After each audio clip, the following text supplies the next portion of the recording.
Hello, everybody. Paul, alcoholic. And I can't believe you came back, actually.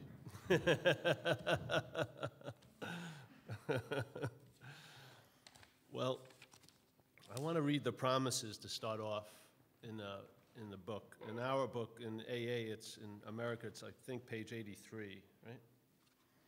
So the promises. If we are painstaking about the phase of our development, we will be amazed before we are halfway through. We are going to know a new freedom and a new happiness. We will not regret the past nor wish to shut the door on it. We will comprehend the word serenity, and we will know peace. No matter how far down the scale we have gone, we will see how our experiences can benefit others. That feeling of uselessness and self-pity will disappear.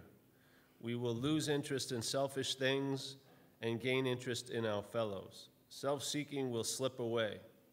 Our whole attitude and outlook upon life will change.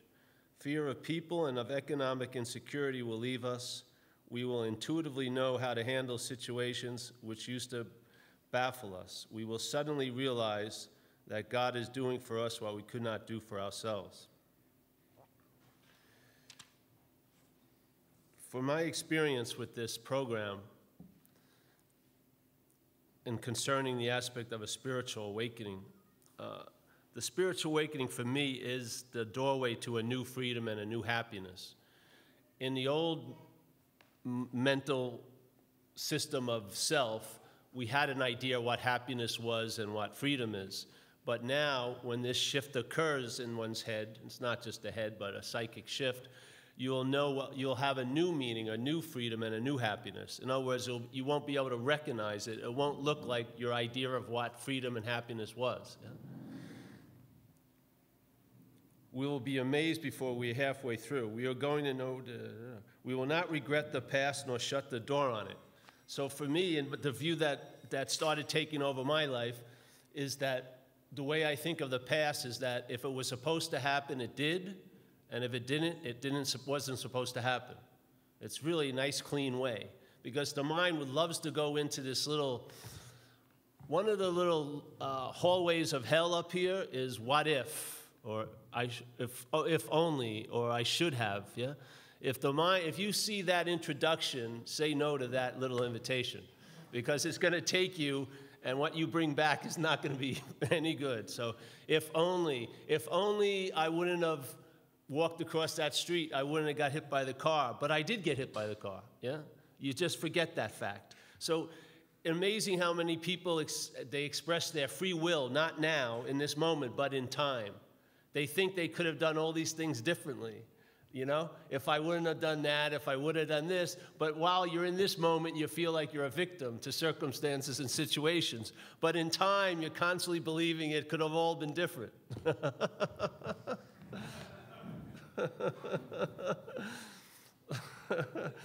In this identification as self, that's what we were talking about last night. My humble opinion that I'm just offering, and it's not to replace any other view, it's just an invitation, yeah? And that is, I believe the root of the problem is identification as self. It's not obsession with self. I believe the obsession with self is what the mind does that's identified as self. Yeah? It has to obsess over it to keep the bonding agent in place. Yeah?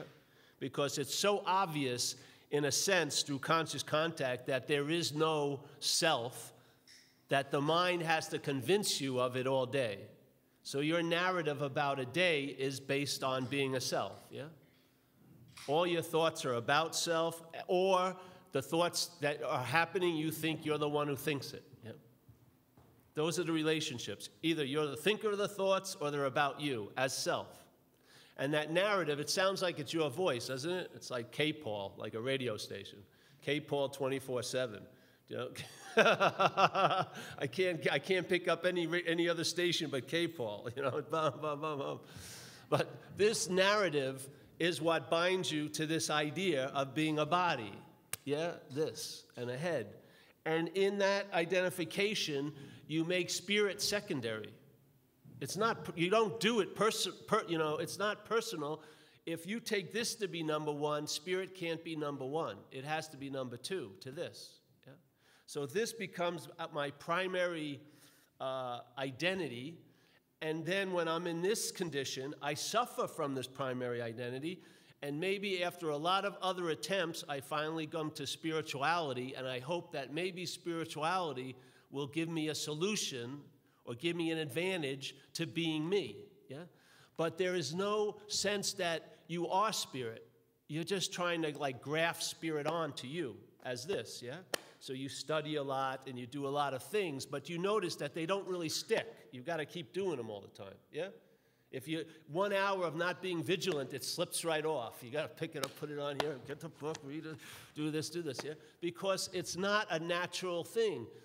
You're not a body and a brain. You are the spirit, yeah? Like when I was young, I had an Uncle Fred who was really nice to me. He used to give me money at birthday parties, relatives' parties. And he passed away. I was 9 years old, and my mother took me to the funeral, and we walked by the casket, and I looked in the casket, and there was Uncle Fred, yeah? But when I looked and I saw the body, I had a hit that that isn't Uncle Fred, a realization. It was clear as day, that ain't Uncle Fred. I was seeing the body, but the animating principle, the spirit had left the body. And I was misidentifying the spirit as the body. I thought the body was Uncle Fred because I'm thinking I'm the body. Yeah?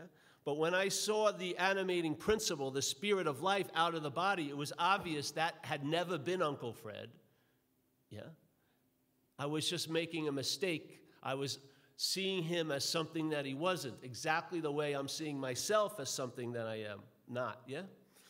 So the root of the disease of alcoholism is a disease of mind and perception, yeah? You can't take an x-ray and find alcoholism on the body. You can see effects of a body of alcoholism, but you can't, it's not like below your underarm or in your third rib. There's no place you're gonna find alcoholism, MRI scans, everything. Because it's in the mental process, yeah? It's how you think. It's how you perceive. It's the idea of false evidence appearing real to you. Yeah. There must be something going on that if the mind can present false evidence, it will continually appear real to you. Yeah? There's something off there. There's something that's causing you to be unconscious when you're actually conscious. You're unconscious enough that you can't even see when the mind is presenting false evidence. It appears real to you. Yeah? And then you react as if it's real, and then the shit hits the fan, usually. Yeah? Most of us are living in a hallway of shit and fans, really, aren't we? We're just running the gauntlet, and we don't know why the fans keep turning on and the shit keeps moving in front of them, and then we have a tendency to go, what? And get hit with the shit. And then we know it hit the fan after we wipe it off our face. That's slow, actually, you know. You'd like to see what turns the fan on and what makes the shit move and line up. Yeah, I would hope so, you know. It would save us a lot of trouble. But these are aspects of being unconscious. You're aware, and yet you're unaware. I believe you're aware, and yet you're unaware of being awareness. That's what I sense, yeah. And why you're aware, but you're unaware that you're that awareness because you're very aware of being a body and a brain. And in the remembering this to be me, I forget spirit. Yeah? You can't really entertain both because if you entertain this as me, spirit has to be something else, something that you can get. And that's why you miss it, because it's actually you. So when you're reaching for a spirit, that's spirit reaching. Yeah? That's why it's hard. That's why it says self can't get out of self, or the seeker is the sought in spiritual terms, yeah? The seeker is what the seeker is looking for the seeker, in a sense, yeah? So I'm seeking for this, but I'm calling this a that, a Paul, yeah? In that illusion, in that delusion, it causes a lot of confusion, yes? I can see false evidence appearing real. I can see someone who's trying to be of help to me, a threat. All of these perceptual delusions occur, and the thinking is crazy. Yes? Your thinking is living in what's not happening. You're constantly thinking about the past, or actually from the past, about a future. And it's so strong that you will basically be unaware of being here. Yeah? But if you took a camera, and no matter how much you're thinking about the future, you would be here now. And no matter how much you're dwelling in the past, you're only doing that now. You cannot leave this moment. If you've ever seen a lot of self-help books where they say, 100 ways to get into the moment, throw that book away. Because the whole point is you can't be out of a moment. Any moment of your life, you've been there. Every scene of the crime, you were at that scene, yes? So this idea of trying to get into the moment is reinforcing the belief you can be out of the moment. This is mind, selfing, totally selfing, yeah? The selfing convinces you that you're out of the moment. Then it tells you how to get into the moment, which is even a bigger way to be out of the moment. Yeah? All right, so let's say someone says self is the problem. So it hits you. Yes, it's true. What happens if you sign up for a 2-year course of workshops about self? Wouldn't that be obsession with self? So trying to get out of self can just be as obsessive as being in it. See, you can't get out of this trap as self. Self can't get out of self. How could a product of a mental process, because you did not have a sense of self when you were 1 year old. They've already proven it in research that the first year and a half of life here, the baby has no sense of other. It's all just a wash in awareness, yes? Then the mind starts formulating and a mental process occurs and puts out the idea, what am I? Yeah? It asks the question, but it already provides the answer. I am this, Paul, and that is mother, and then the world begins. Yeah? But before the world began, there was awareness, yeah? Awareness of itself through a body, not seeing the difference. We outgrew that, and we grew into this identification, and for some of us, the identification as self is infected with the disease of alcoholism. So everyone in this place is living in a self-centered realm, but we're in an extreme subdivision of self-centeredness called alcoholism.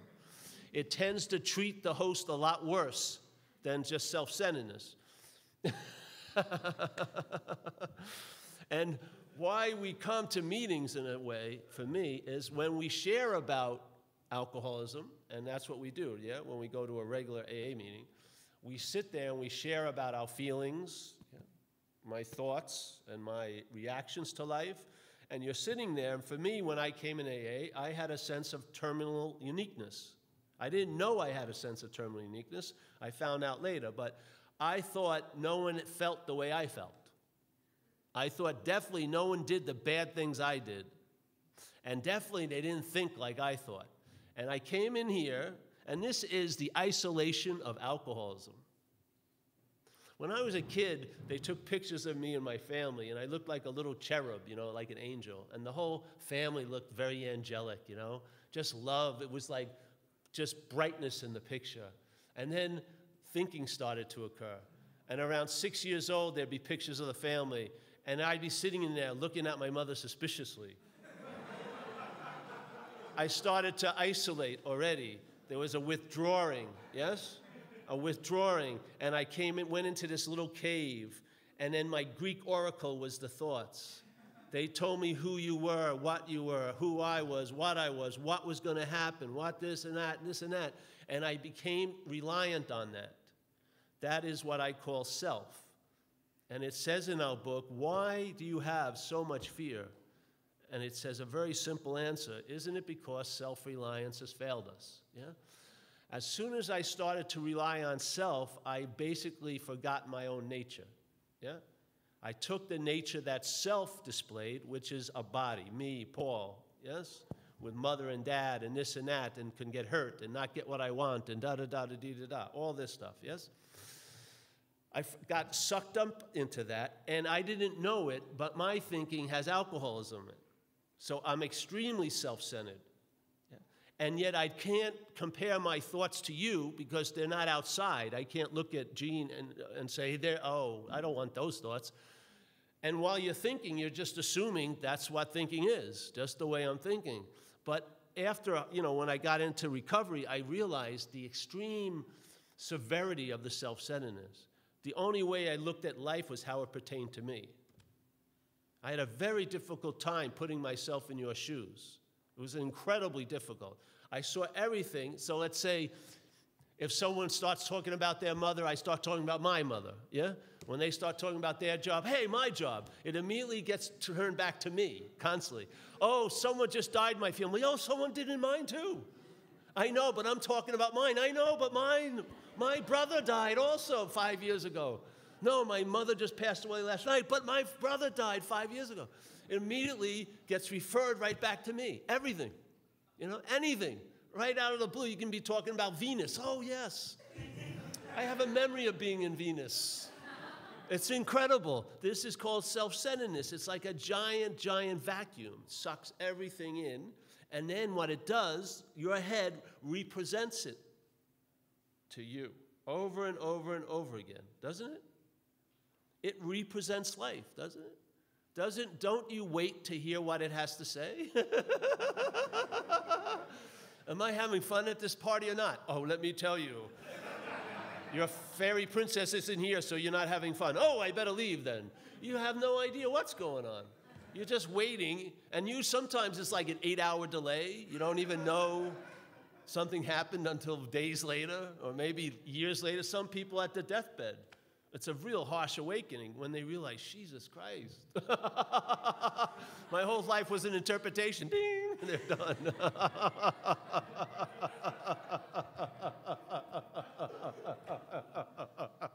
Oops. I'll tell you, it's funny. This may not be funny to you, but it's really funny to me.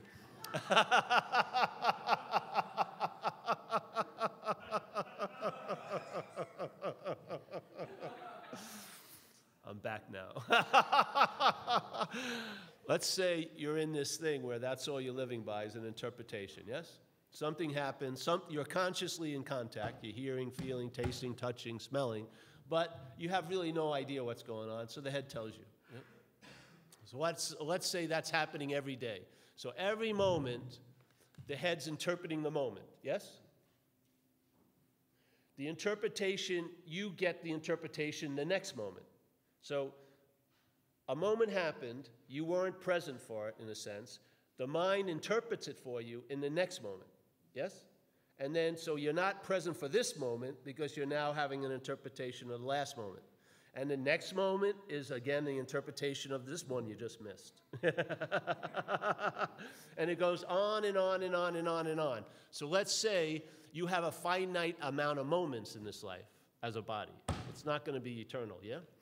Let's say, okay, so now you've been listening, all you've been doing is listening to your head your whole life, telling you what's going on, what's not going on, all this. And then there's the moment you die, the body dies, yeah? So there's the death, and you're waiting to hear from the mind, hey, did I die? But you don't understand, the narration is of the body. It died. You're never going to get the next story, yeah? You missed the bus, basically. Like in some views in Buddhism, the whole point of living is to be at the point of when you die, because that's like a transition. You just missed the bus. All you did was complain about the bus your whole life, and then you miss it.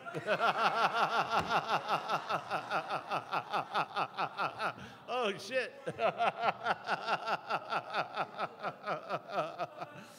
So after a while, you get in the habit of believing an interpretation. Because why? It has, in a sense, become successful in causing you to be seemingly unconscious. Yeah?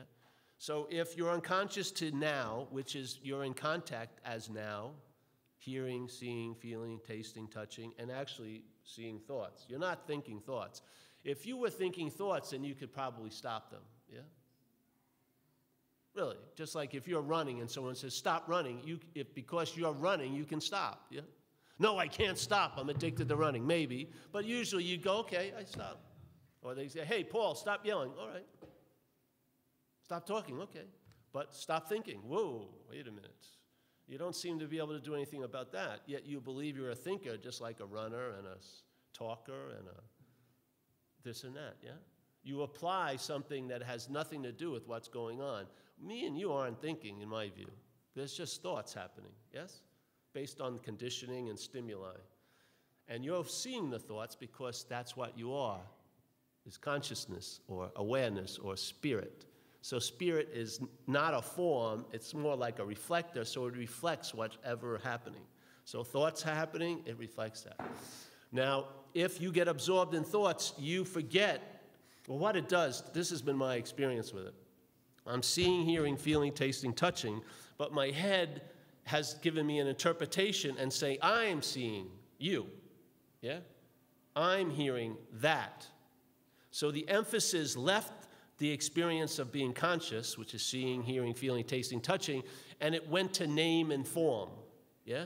My mind gave name and form, so it's like, Paul saw you, yes? Paul heard that note, yeah?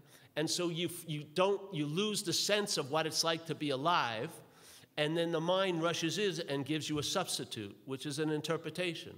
It now tells you, it has tons of opinions about what you saw. I shouldn't have saw that. Why did I see that? Next time I won't see it. It goes on and on and on and on and on, yes? Interpreting the conscious contact. That's the unconsciousness that we're living in. So the here is right here. I'm in conscious contact with it. And if you're here, you'll have an immunity to going there, which is the realm of what's not happening. We talked about that last night. The mental realm has time in it, yes? Has an idea of a past and a future.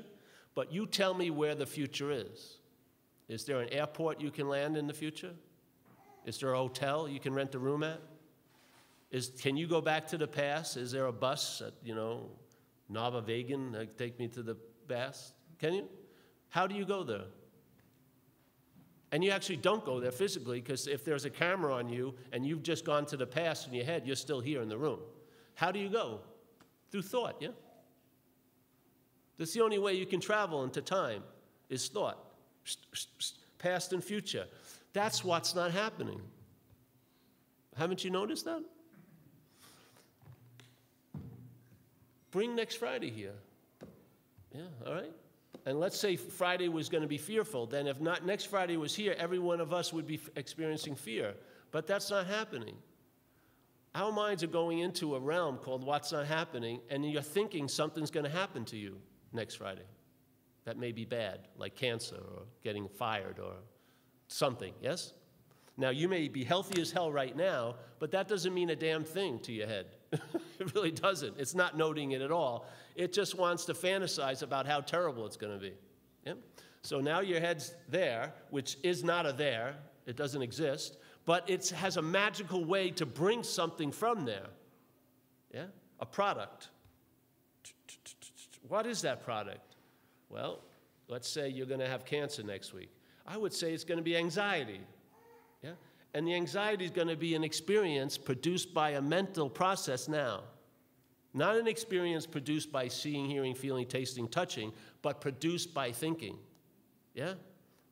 It makes up an experience. It's not an experience that I have received. It makes one up.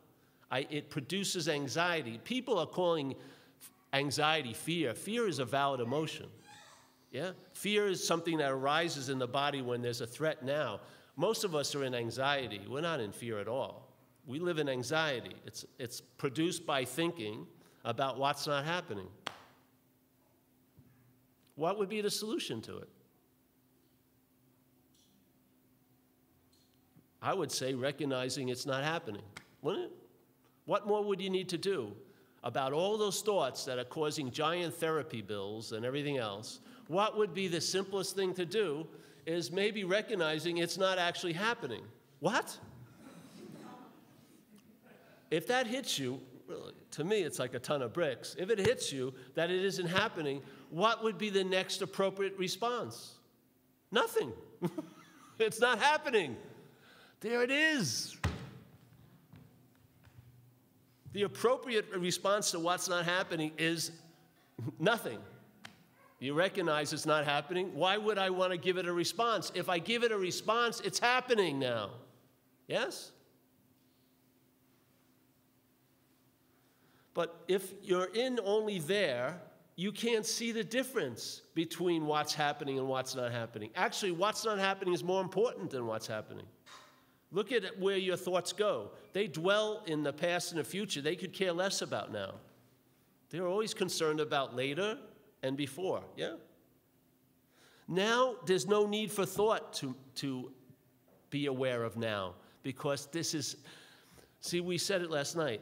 What's happening has one quality, what doesn't happen has one quality. What does not happen doesn't have, which is it's happening, yeah? Very simple. That quality is all that it is. That's the conscious contact. All of this, what's not happening, there is no conscious contact with it. There's only mental contact with it. Mental contact with it that brings about a conscious contact with it when you feel it in the body, yes? As a product of the mind, yeah? So for me, the solution here is so simple, and it says in the book, to improve our conscious contact with that higher power.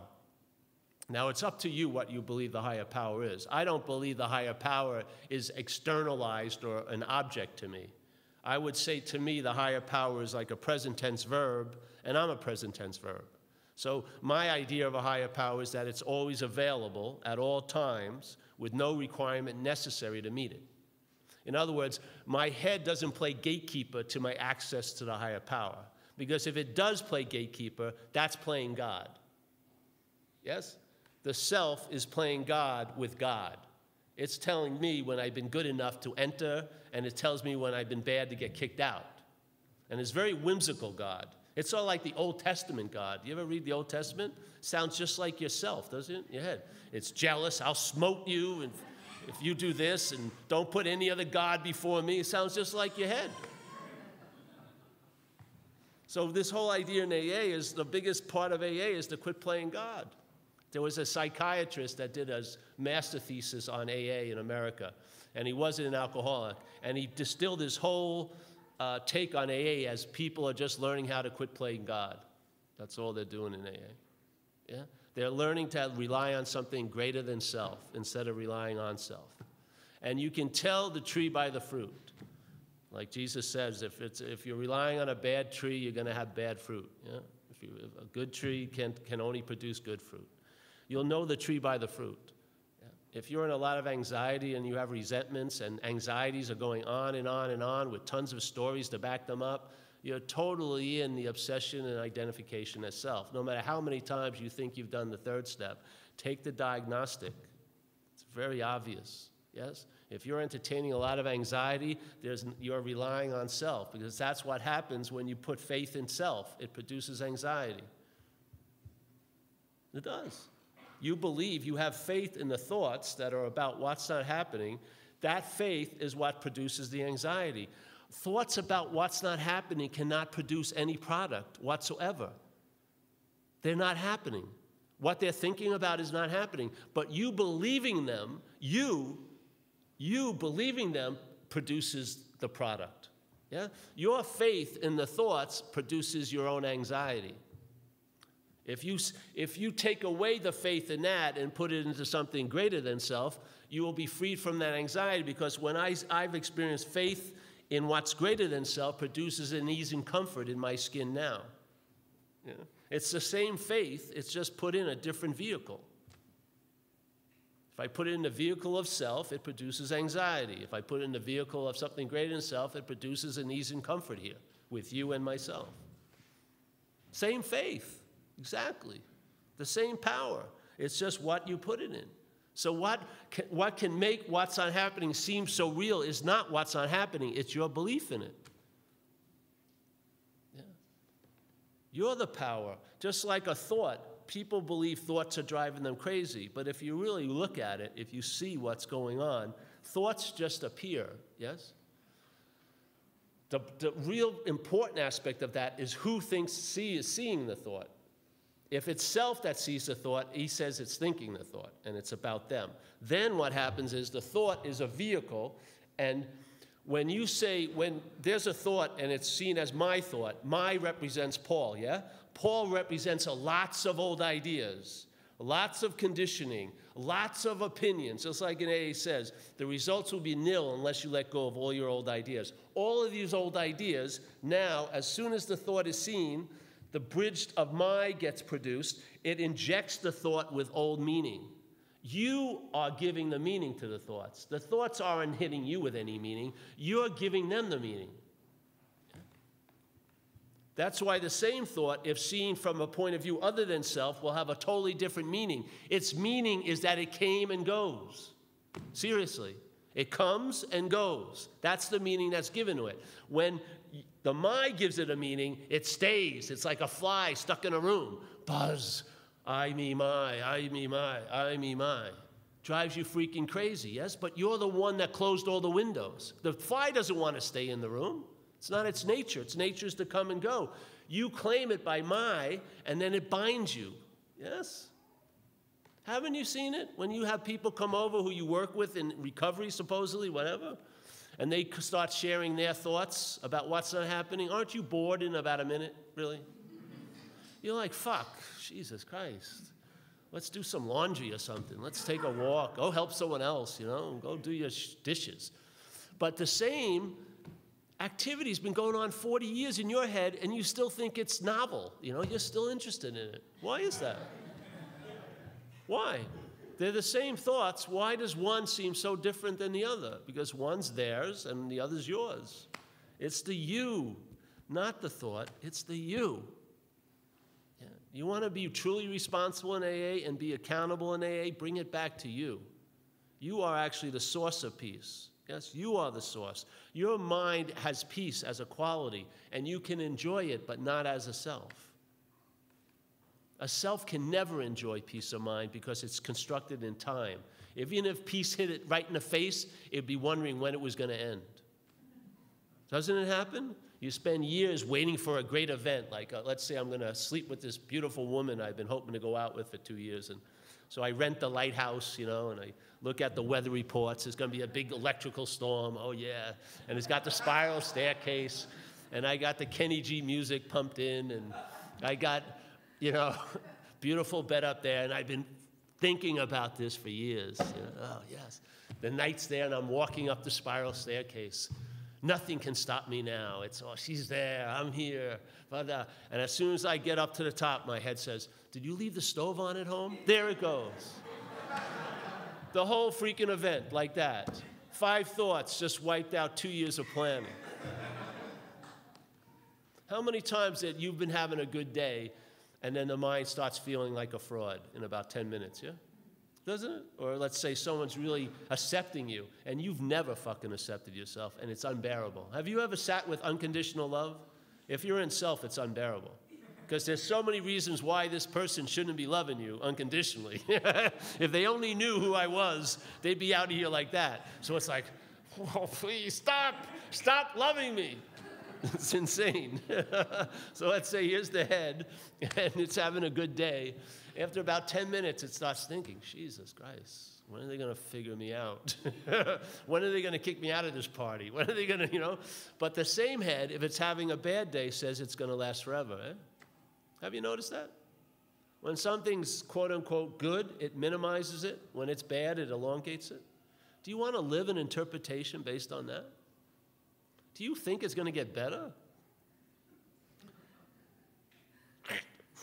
I mean, people feel a little bit like upset for 20 minutes. It's a lifelong depression is starting. You know, just they go off. And yet when it's really good, they just want to leave. Why is that? Why is it that peace and joy upsets you, but sorrow and pain you're like best friends with? You like to bitch about it, but you love it, really, in a sense. The mind is insane. You've got to see what's running your show. I don't know, maybe you don't. I was happy to find out because I knew something was really irritable, restless, and discontent, and it was actually even prior to the alcoholism.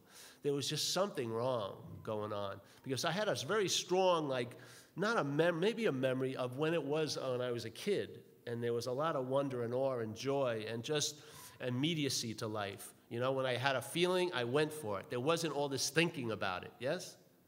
I mean, when was the last time you did something without thinking? When even just walking into the room. When you walk into a room, there's the act of walking in the room, but the mind's thinking about, did anyone see me walk in the room? Who's here? They're there. Isn't it always, all our attention's just sucked up into this little porno theater up here, yeah? Just up here watching movie of us all day. Isn't it crazy? When was the last time you smelled something like a perfume or a rose? But thoughts every day, thinking. We've been sucked up. We've been taken out of life, and something has replaced it with an interpretation of life. I feel like alcoholism is a parasite. That's how I view it. It's like a parasite. It may not be clinically a parasite, but all of its activities and movements are parasitical. Yeah? First of all, it needs your life to have a life. It does. It cannot get what it wants, which is fuel. It needs alcohol and drugs, let's say, or drama, or whatever it is that it's feeding, but it can't go and buy it because it doesn't have a hand or a mouth to say, hey, can I have some? It has to sort of cause you to go out there and do it. And the amazing hold it has on us, you cannot deny it after all the times you've had your ass kicked drinking, that you'll still think it's a good idea to have another one. I mean, this is one strong parasite that has us, yes? And that parasite, it's like a possession. You're not going to die. Have you ever seen how long alcoholics live? I swear to God, you can't kill us. We're like cockroaches. They will just keep on ticking. Limps, no teeth, abscesses, and there's just, hey, bro, what's happening? They're still going. You couldn't shoot them, they'll come alive. Because the parasite doesn't want to give up its one host. It has plans for you, and it's not a quick death usually. Yeah, has it been? Jesus, I overdosed and I miraculously came back. I couldn't believe it every fucking time. Oh, no. The same movie with blue policemen on me. Oh, Jesus Christ, I thought I got out of here. Nope. You're back. I'm not done with you yet. We need a power greater than it. Yes, that's the whole point of the program, is to have a relationship with a power greater than it. Not a very casual relationship, an intimate relationship, for me, by calling that me. That I am that power. I am the spirit. I don't have a spiritual condition. I am a spirit. Yeah? I don't want to have another freaking spiritual experience. It doesn't change anything. It's just a collector's item. I want to have a radical shift where I'm free. Yeah? Radically free from what? The bondage to self. And you may not think it's bondage, but I'll tell you, when you're free from it, you'll see it as bondage. It's unfreaking believable what it's doing. Yeah. You're in constant anxiety about what's not happening. Can you imagine that? A vibrant living thing when you were running around playing between 2 and 4, and every person you met, you were beaming love out, and now you're sitting in a room like this, worrying about what's not happening. What the fuck occurred? Did we just grow? Is that the natural way we grow? No, something took over. It's sort of like, my view is, let's say if there was a world like this, but there was only one way to have an experience of it, and it was a world of feel, yeah? You could only feel it. There was no eyes, hearing, nothing. So this is the only way you'd know anything. So your experience of life would be feeling it. And let's just say, at the beginning, you were feeling everything, yes? Everything was unbelievably immediate and just clear, you know, blue and red. This is hard, I felt hard. This was soft, I felt soft. Then maybe after 3, 4, 5 years old, a certain like glove came upon you, yeah? Came over the hand. Let's say it's like a rough glove, yeah? Coarse, yeah? Now every time you feel you feel anything you feel through the glove. So the glove is interpreting what you're feeling, yes? So if you feel something really soft and you have a rough glove, it's rough. If you feel anything, it's always going to be rough. It's always going to be translated into being rough. So let's say in this little world there's a scripture about describing the incredible bliss of the beloved, the all-oneness, and they describe it as walking through a rose garden and feeling all of these millions of petals, the softness of the roses. And this is like the spiritual description of heaven, let's say, in this little realm. So you've read it in Braille, obviously, you know, you have Braille. And he read it, and there's the idea of, oh, that would be great. But then you finally get to the rose garden, and you're walking through the rose garden, but you got this glove on. You've forgotten what it was like to be the hand. And you've assumed, because this has been here so long, that it's actually you. So every petal you feel with these scriptures ringing in your ears, it's not translating. It still feels rough.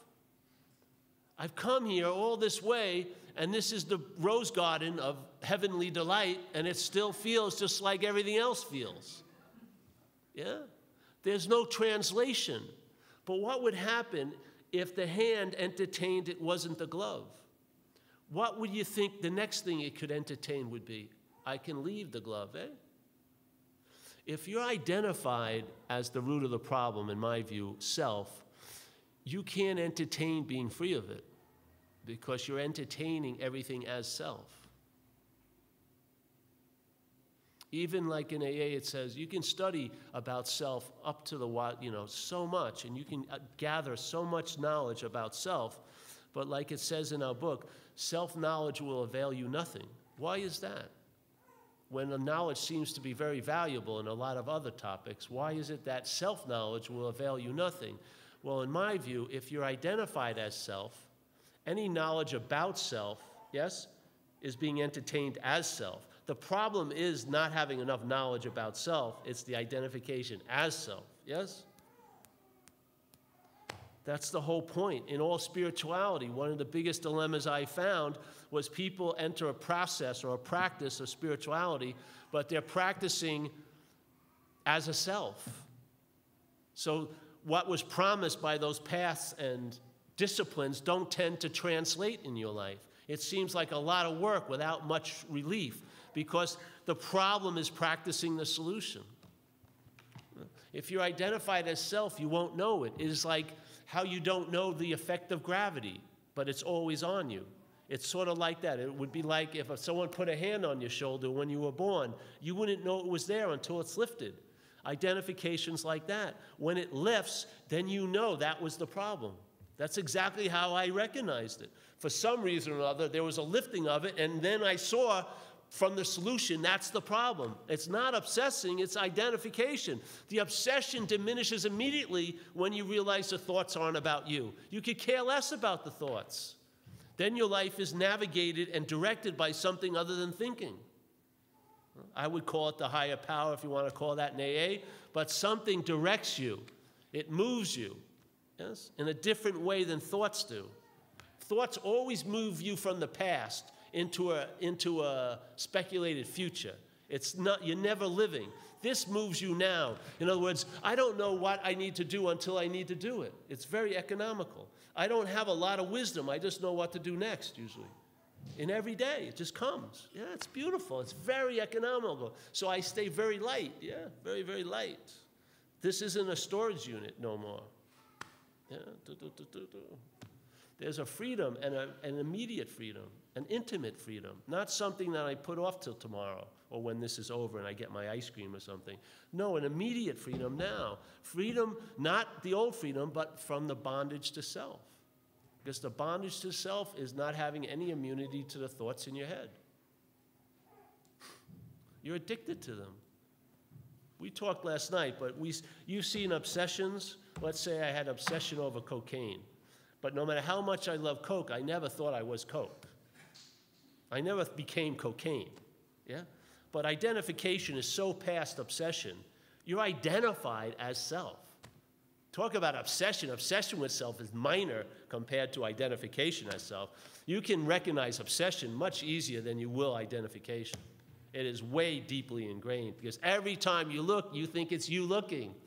Every time you feel, it's you feeling. Every time, it's always you. Yeah? Something occurs and the mind raises up and says, I did it. Yeah? Just like seeing, I'm seeing, hearing, I'm hearing. Are you hearing? Give me a break. If your ear's pointed this way, whatever sounds are happening, hearing's occurring. Yes? Your mind reacts to it, I'm hearing. So it's just sitting there. As soon as something occurs, life, like hearing, feeling, seeing, tasting, touching, as soon as it goes, seeing, I'm seeing. Hearing, I'm hearing. It's like a little brat, you know. I'm this, I'm that, I'm this, I'm that. But the proof is in the pudding. Prior to you, there was awareness, yes? We had said this today. I like this today. We were playing with this idea. There's you, yes, as a body, and then there's the awareness, yeah, spirit. So spirit is prior to this appearing, yes? That's the situation. Now, when you're identified as self, when you feel the movement of spirit, the self claims it, yes, and now says, I'm the one who's seeing. And now the spirit can become an object or a topic that you may want to know or not know, yeah? So here it is, they're seeing, and then this claims the seeing, and that's you looking. Yeah? Right now we're looking out of a self-centered view. That's what it is, yeah? The seeing gets bastardized and turns into looking. Yeah? So here we are, I'm looking now. What am I looking for? Maybe the seeing. But I can't see the seeing because there's an I looking, yeah? When this gets dropped, that's the seeing. And it's never going to be, you are never going to be on this side of it. It's always prior to you. So whatever you say, oh, this is the real me. No, seeing is there, behind that. Wherever you go, all right, wherever you go, before you get there, it's there.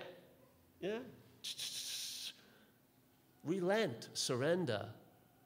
Fucking give up. Drop in, abandon yourself. It doesn't mean abandon you. You can't abandon you. But you can abandon the self to that higher power so that this stays in place, yes? You sense life coming through you, but not happening to you, yeah? You sense life happening through, yes? Like you're a camera and that light's coming through, yeah? The camera is not the light. The film is in there, all the conditioning, all your old ideas, beliefs that are gonna take life in this life, are there, but they only get animated by the light. The camera is just a camera. It needs light to project, yes? That's what happened when I saw Uncle Fred. His projector was not filled with light. The body was just a projector. There was no light coming through. The movie was over. The same body, I would see him alive if that light was coming through. You could take the eye out of his dead body and put it in a live body, and that eye would see. But it was not seeing in his body. The eye's not seeing, yeah? The spirit's seeing through the eye. The spirit's hearing through the ear. You can die and almost every part of your body can be put in someone who's alive and it would function, but it's not functioning now. Why? Because the spirit has left this body. I would say the spirit precedes everything, yes? And if we are that, then we cannot possibly be this. And the suffering is because we think we're this and we have forgotten that. And the suffering gets unbearable and we have alcoholism, so you want to drink and get loaded. You want some fucking relief, don't you? Isn't it the case? It's unbearable, untreated alcoholism. It's freaking unbearable to feel uncomfortable in your own skin every fucking day, isn't it? I got so sick and tired of it every time walking in a room wondering what everyone was thinking about me. Ad nauseum every day is freaking just beats you down. So yeah, hey, have a beer, you'll forget. Yeah, sure, fuck yeah. Give me some relief, man. I'm dying, can't you see? Man, when you were a kid, were you like that? When I was 3 years old, was I worrying, what is everyone thinking about me? I wasn't thinking about anything. Yeah? I didn't care if I had nice clothes on or no clothes. I didn't care if my mother was super fat and terribly, terribly ugly. I loved her anyway. I had no concepts of beauty and ugliness and this and that, or of time, or of better. I never thought, why aren't we in a better house? I never thought that when between 2 and 4, really. I never looked at the room and found something at fault in it. I said, oh, this rug sucks. Jimmy has a much better rug at his house. No, none of that came on. I don't remember any of it. Just sort of there because I didn't entertain I could be anywhere else. Isn't that a beautiful state? We entertain it could be different. That's what's driving us crazy. We refuse to accept what's happening because we believe it could be different. Yeah? I don't know, so we're supposed to take a break, and then I guess we'll come back, yeah? 15 minutes break, and then come back, yeah.